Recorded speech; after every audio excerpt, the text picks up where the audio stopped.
Orange! OpenAI just dropped a paper that basically proved what we've been saying on this show for months.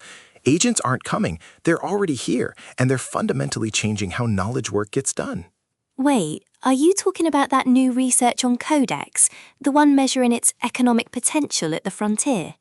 That's the one! It's titled, How Agents Are Transforming Work, and the data is honestly staggering. Like, OpenAI looked at their own internal adoption data, real numbers from real workers, and what they found should make every business leader sit up and pay attention. So, give me the headline.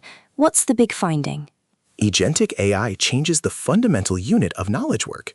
Instead of single back-and-forth interactions like you'd have with a chatbot, agents operate independently for minutes or hours, orchestrating tool calls, iterating towards solutions. And the data shows people are actually using them that way. By May 2026, over 80% of individual Codex users had made at least one request estimated to exceed 30 minutes of human work. More than 70% made one that would take over an hour.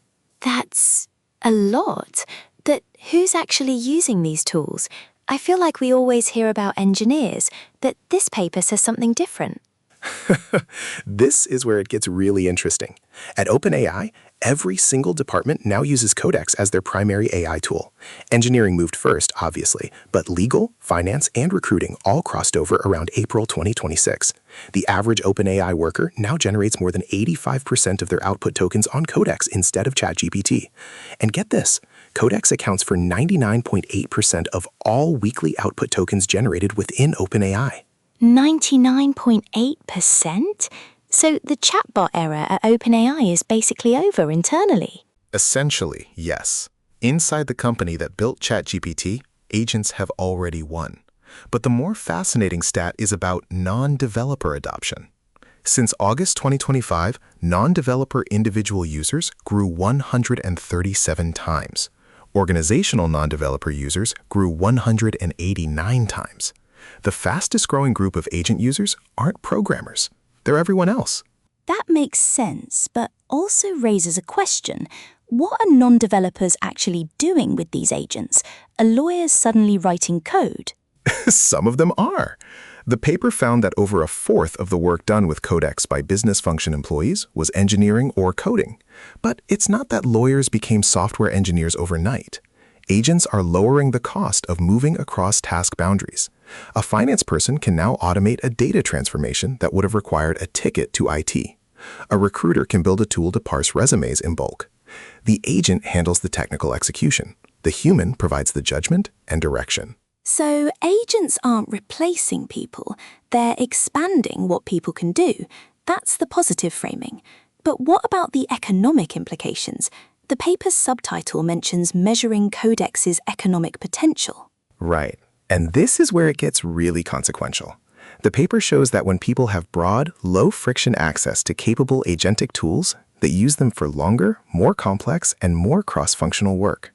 The 99th percentile users at OpenAI are generating more than 60 hours of agent work per day, distributed across multiple parallel agents. That's not one person using one tool. That's one person orchestrating a team of AI agents. So what does this mean for the broader workforce?